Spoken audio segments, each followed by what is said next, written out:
Hello everyone, मैं हूँ यश और in this video we will discuss about typecasting in C. So let's get started. Okay, तो what is a typecasting?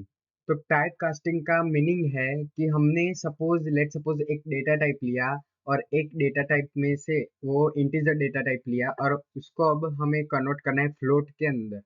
हमने integer data type लिया, ध्यान से सुनिए, हमने इंटीजर डेटा टाइप लिया, इंटीजर डेटा टाइप लिया। मैं इंटीजर को आई ही लिखता हूँ, इंटीजर ए लिया हमने और इस इंटीजर ए को हमें फ्लोट ए में चेंज करना है। हमारे प्रोग्राम के अंदर ही हमें इसको फ्लोट करना है। पहले हमने डिक्लेयर किया, अब उसको हमारा डिसीजन हमने चेंज कर दिया और हमें उसको फ्लोट बनाना है और फ्लोट ही प्रिंट करना है। तो हम इस जगह पे यूज करेंगे टाइप कास्टिंग। ये इंटीजर और फ्लोट में नहीं होता है, ये सारे डेटा टाइप में हमें जिसको जैसे चेंज करना है वो हम टाइप कास्टिंग की मदद से टाइप कास्टिंग की मदद से कर सकते हैं। अब आपको ये सवाल होगा कि पहले हमें तो फ्लोट ही चाहिए था, तो पहले हमने उसको इंट क्यों डिक्लेयर किया, हम फ्लोट ही डिक्लेयर करते। बट ये ऐसा नहीं हो सकता है, मैं आपको एक एग्जांपल भी दूंगा आगे। तो पहले मैं कह देता हूँ कि वो क्यों नहीं होता। तो देखिए, अगर आपने पहले एक आपको सर्कल का जो है वो एरिया फाउंड करना है, ओके, तो उसका इंटीजर में भी आउटपुट आएगा और फ्लोट में भी आउटपुट आ सकता है, 10 भी आ सकता है, 10.30 भी आ सकता है। तो हमने पहले उसको फ्लोट डिक्लेयर किया, ओके। अब उसके अंदर हम इंटीजर वैल्यू डाले या फ्लोट वैल्यू डाले, वो फ्लोट में ही आना चाहिए। तो इस जगह पे हम टाइप कास्टिंग का यूज करेंगे, ओके। तो टाइप कास्टिंग के दो तरीके हैं, पहले मैं ये इरेज कर देता हूँ सब। टाइप कास्टिंग के दो तरीके हैं, एक इम्प्लिसिट टाइप कास्टिंग और दूसरा एक्सप्लिसिट टाइप कन्वर्जन। अब इम्प्लिसिट में क्या एक्सप्लिसिट में क्या होता है वो अब हम आगे देखेंगे। तो एक्सप्लिसिट टाइप कन्वर्जन में ये टाइप कास्टिंग के, मैं यहाँ लिख देता हूँ टीपी, टाइप कास्टिंग के दो पार्ट यहाँ पे हो गए। एक तो इम्प्लिसिट इम्प्लिसिट और दूसरा है एक्सप्लिसिट। ओके, एक्सप्लिसिट दूसरा, पहले इम्प्लिसिट और दूसरा एक्सप्लिसिट। तो अभी हम एक्सप्लिसिट देखने वाले हैं। एक्सप्लिसिट क्या है? तो in this type of casting the compiler doesn't decide to convert data, it is decide by programmer. अब आपने एक कोई प्रोग्राम लिखा होगा तो उसमें ऑटोमेटिकली आउटपुट, आपने इंटीजर दिया होगा तो ऑटोमेटिकली आउटपुट फ्लोट में आता है। तो आपने कहा, तो वो जो फ्लोट में आउटपुट है वो कंपाइलर डिसाइड करता है। एक्सप्लिसिट में क्या होता है, एक्सप्लिसिट में क्या होता है, कंपाइलर डिसाइड नहीं करता, वो प्रोग्रामर डिसाइड करता है कि हमें कौन से डेटा टाइप में कन्वर्ट करना है, ओके। यहाँ पे कंपाइलर कुछ भी हमारा डिसाइड नहीं करता है। जो डिसाइड करता है कंपाइलर, जिसके अंदर डिसाइड करता है उसको हम इम्प्लिसिट कहेंगे, ओके। ये मेजर डिफरेंस है एक्सप्लिसिट और इम्प्लिसिट टाइप कन्वर्जन के अंदर, ओके। इम्प्लिसिट में क्या होता है, पहले एक्सप्लिसिट का ही देख लेते हैं। एक्सप्लिसिट के अंदर कंपाइलर का कुछ इंटरफेरेंस नहीं होता है। वो प्रोग्रामर को जो डेटा टाइप में उसको कन्वर्ट करना है वो प्रोग्रामर ही डिसाइड करेगा कि मुझे इस डेटा टाइप में कन्वर्ट करना है।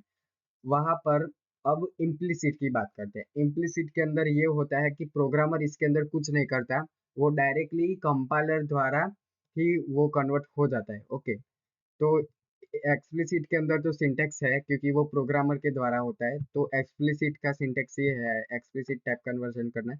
फ्लोट हमें जिस डेटा टाइप में वेरिएबल को चेंज करना है उसकी डेटा टाइप वो लिखेगी यहाँ पे फ्लोट पैरेंथेसिस के अंदर, और यहाँ पे उस वेरिएबल का नाम जिसकी हमें डेटा टाइप चेंज करनी है, ओके। तो ये इसका सिंटेक्स हो गया, ओके। तो अब हम आगे देखते हैं इम्प्लिसिट टाइप कन्वर्जन। तो इम्प्लिसिट टाइप कन्वर्जन में क्या होता है, मैंने पहले ही कहा था कि यहाँ पे कंपाइलर जो है वो डिसाइड करता है कि which type two convert data, in which type two convert data.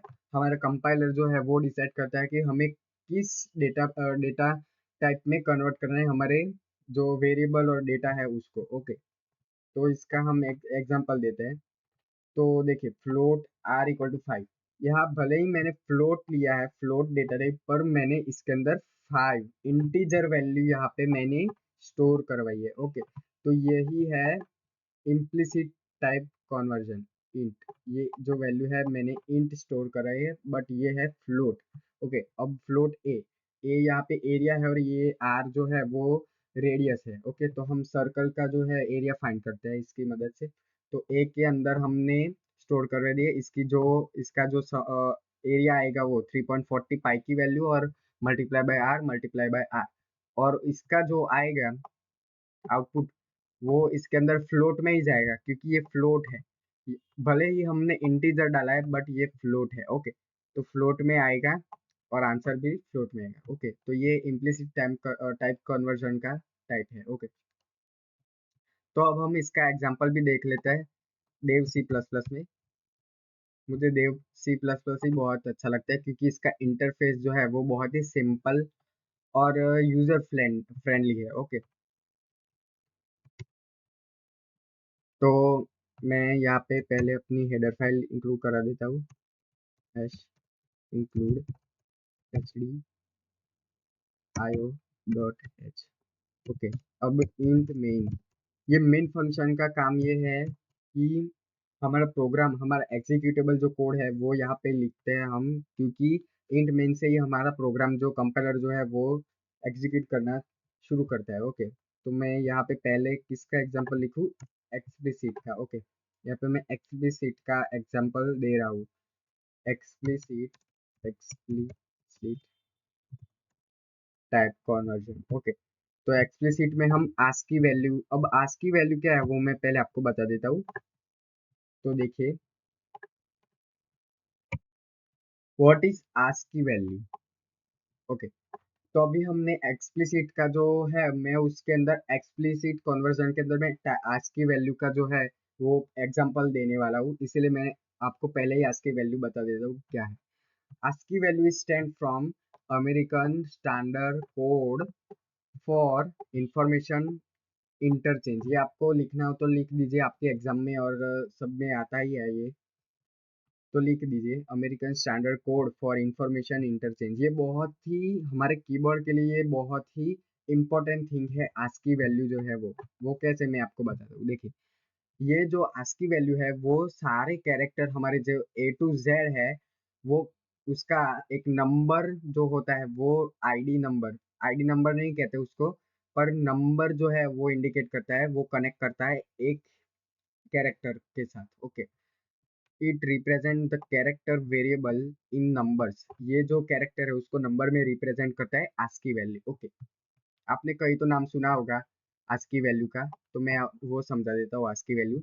देखिए, upper case A to Z, हमारे कैपिटल ए टू जेड है उसके लिए अलग आस्की वैल्यू है, और हमारे जो lower case A to Z है उसके लिए भी आस्की वैल्यू अलग है। देखिए, ये हमारे कैपिटल ए टू जेड में ए टू जेड है, capital A to Z upper case में, उसकी आस्की वैल्यू शुरू होती है ए की 65 टू 90, मतलब 65 ए की है, कैपिटल ए की, और उसके बाद बी की होगी, कैपिटल बी की होगी 66। वैसे ही 90 है वो जेड की होगी, और बाकी बीच में आप समझ ही लीजिए कि कौन कौन सी आएगी। ओके, आज की वैल्यू वैसे ही स्मॉल ए टू जेड के अंदर भी यहाँ ए की वैल्यू है।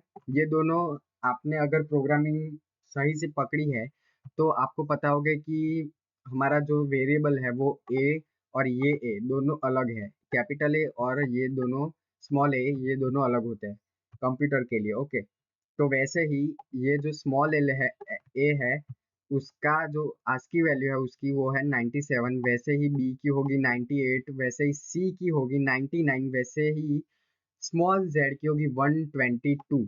तो 97 टू 122 जो है ये A to Z, small a to z की आस्की वैल्यू है। वैसे ही अपर केस में ए टू जेड है उसकी 65 टू 90 होती है, 90 से वो खत्म हो जाती है। ओके, तो अब हम उसका प्रोग्राम भी एक बार देख ही लेते हैं। ओके,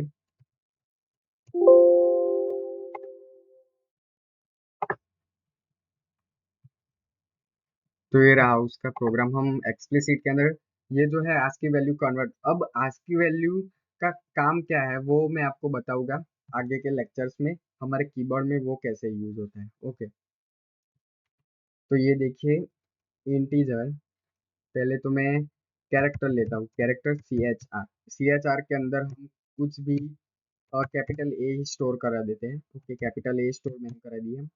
इंटीजर, अब आप एक लॉजिक सोचिए कि मुझे इसकी आस्की वैल्यू प्रिंट करवानी है, तो मैं उसको कैसे कराऊंगा। पहले तो मैंने सी एच आर वेरिएबल लिया, उसके अंदर ए जिसकी आस्की वैल्यू हमें प्रिंट करवानी है वो ले ली।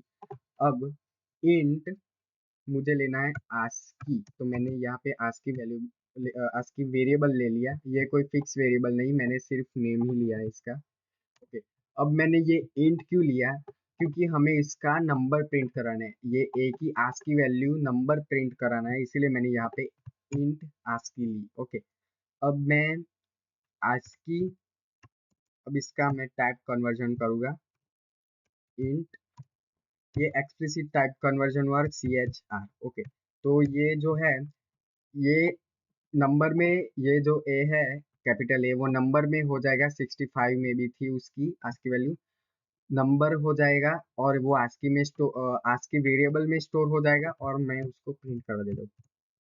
Print f modulo D format specifier लूंगा, क्योंकि यहाँ पे जो हमें नंबर प्रिंट कराना है, ओके, इंटीजर नंबर प्रिंट कराना है, तो यहाँ पे मैं आस्की को प्रिंट करवा दूंगा। ओके ओके, तो मैं इसको सेव कर देता हूँ इस फाइल को। ओके,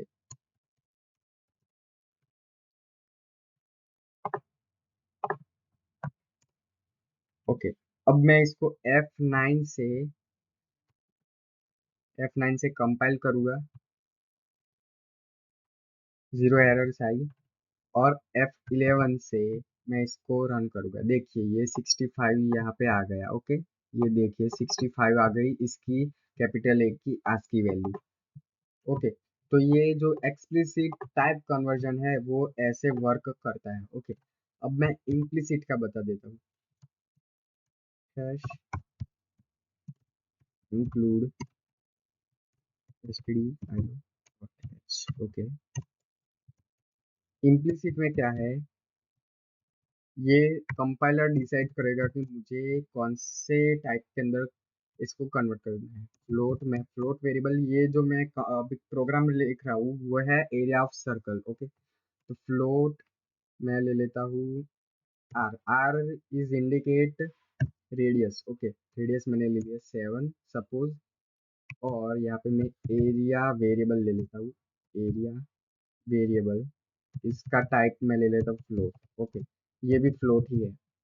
ओके, अब मैं यहाँ पे एरिया वेरिएबल के अंदर 3.14, ये जो 3.14 है ये है हमारी पाई की वैल्यू, और आर के साथ इसको मल्टीप्लाई करवा देता हूँ, और ये जो यहाँ का जो मल्टीप्लिकेशन वो हो रहा है ये एरिया में स्टोर हो जाएगा। अब मैं एरिया को प्रिंट कर दूँ, print f modulo d, sorry modulo f and area, एरी एरिया। ओके, एरिया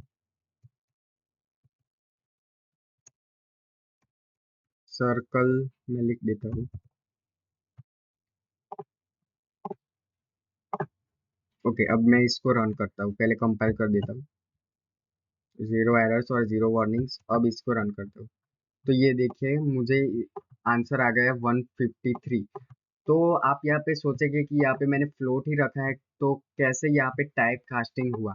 तो देखिए भले ही मैंने यहाँ पे फ्लोट लिया है, बट आर की वैल्यू जो है वो इंटीजर है, तो यहाँ पे कंपाइलर इंटीजर नहीं करेगा, फ्लोट ही रखेगा। ओके, तो ये हुआ हमारा इम्प्लिसिट टाइप कन्वर्जन। तो मैं अब आस्की का जो है वो बता देता हूँ थोड़ा सा, तो आगे वीडियो में हमें